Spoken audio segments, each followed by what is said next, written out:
আসসালামু আলাইকুম। আমার নামে মিথ্যা মামলা হয়েছে। আমি ঘটনাস্থলে ছিলাম না, আমি কিছুই জানি না। আমি এখান থেকে কিভাবে উদ্ধার হব? ইউসুফ ভাই প্রশ্ন করেছেন। এক ভাই ইউসুফ ভাই প্রশ্ন করেছেন যে এই ঘটনা, আমি ঘটনাস্থলে ছিলাম না, আমি জানিই না কিছুই। কিন্তু আমার নামে একটা মিথ্যা মামলা দিয়েছেন। এখন আমি এখান থেকে পরিত্রাণ পাওয়ার কি উপায়? এর আগে একাধিক ভিডিওতে বলেছি, আবারও বলি ইউসুফ ভাইয়ের সৌজন্যে। হয়তো যারা এর আগের ভিডিও দেখেনি তাদের জন্য হয়তো ভিডিওটা কাজে লাগতে পারে। যদি ভালো লাগে ভিডিওটা শেয়ার করে দিবেন। আর ইউটিউবে যারা দেখবেন তারা অবশ্যই ভিডিওটা আমার চ্যানেলটা সাবস্ক্রাইব করবেন। আচ্ছা, প্রথমত বলি, যদি কোনো মিথ্যা মামলা আপনার নামে হয়ে থাকে, আপনি যদি বুঝে ফেলেন যে হ্যাঁ, আমার নামে মিথ্যা মামলা হয়েছে নিশ্চিত, আমি এখানে ছিলাম না, আমি সেখানে ছিলামই না, সেক্ষেত্রে টেনশনের কিছু নাই। প্রথমত কি করবেন?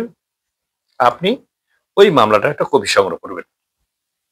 নকল যেটাকে বলে, মামলার নকল একটা উঠিয়ে নেবেন। নেওয়ার পরে আপনি প্রথমত আপনার যিনি আয়ু আছেন, যিনি তদন্তকারী কর্মকর্তা আছেন মামলার, তার সাথে আপনি যোগাযোগ করুন। যদি মামলাটা কোর্টে না পাঠিয়ে থাকে, চার্জশিট যদি না পাঠিয়ে থাকে, সেক্ষেত্রে তার সাথে যোগাযোগ করবেন। যোগাযোগ করে আপনি যে ওখানে ছিলেন না, কোথায় ছিলেন, সেই সাক্ষ্য প্রমাণটা রেডি করবেন।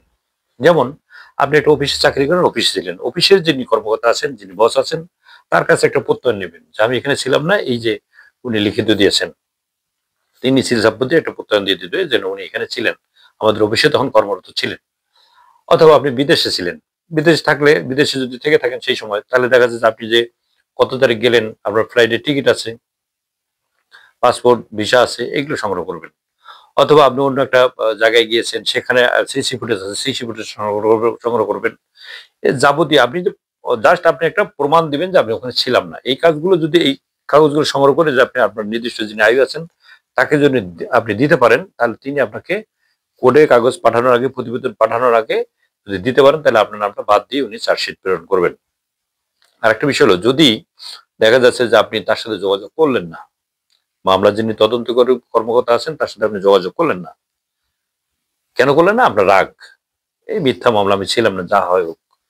অথবা আপনি মানে ঘাড়তাড়ামো করলেন না, কিন্তু আপনি পালিয়ে থাকলেন, ভয়ে পালিয়ে থাকলেন, মামলা হয়েছে, পুলিশ যে কোনো সময় ধরতে পারে, আপনি পালিয়ে থাকলেন একদম নিরুদ্দেশ। সেক্ষেত্রে আপনার সমস্যা হবে। কি সমস্যা হবে? আপনার বিরুদ্ধে সমন যাবে, পুলিশ খুঁজে পাবে না, আদালতে কোর্ট কাগজ পাঠাবে, সমন যাবে, সমনে আপনি মানে পাত্তা দেবেন না, সমনে আপনি রিপ্লাই দেবেন না। সেক্ষেত্রে আপনার নামে ওয়ারেন্ট হবে। ওয়ারেন্ট হলে, আগে তো যখন মামলা ছিল আপনার নামে, তখন কিন্তু আয়ু খুঁজছে শুধু আপনাকে। এখন কিন্তু ওয়ারেন্ট হওয়ার পরে যে কোনো পুলিশ অফিসার আপনাকে গ্রেপ্তার করতে পারবে। গ্রেপ্তার করে আদালতের মাধ্যমে জেল হাজতে পাঠিয়ে দেবে। এটা একটা বিষয়। আর একটা বিষয় হলো যে আপনি মামলা হয়েছে জেনেছেন, কিন্তু প্রথমত বুঝতে পারেন নাই, ভয়ে আপনি পালিয়ে থেকেছেন। ইতিমধ্যে মামলাটা কোর্টে চলে গেছে। সেক্ষেত্রে কি করবেন? সেক্ষেত্রে আপনি একজন আইনজীবীর শরণাপন্ন হবেন। একটা মামলার কপি উঠাবেন, কপি উঠাইয়া তারপর, অর্থাৎ নকল উঠাবেন। নকল উঠানোর পরে এই নকলটা আপনার আইনজীবীর কাছে দিবেন। দেওয়ার পরে আপনি যে এই যে বাইরে ছিলেন, কি কারণে বাইরে ছিলেন, কোথায় ছিলেন, এই ডকুমেন্টস গুলো তৈরি করে, যে ডকুমেন্টস গুলোর কথা বললাম, এই ডকুমেন্টস গুলো আপনি তার কাছে দিবেন, আপনার আইনজীবীর কাছে দিবেন। আইনজীবী তখন বিজ্ঞ আদালতে যখন শুনানি হবে, বিজ্ঞ বিচারক যিনি থাকবেন, তিনি এই জিনিসগুলো বিবেচনা করে আপনাকে মুক্ত করে দেবেন। আপনার নামটা ওই মামলা থেকে খারিজ হয়ে যাবে, আপনি বেঁচে যাবেন।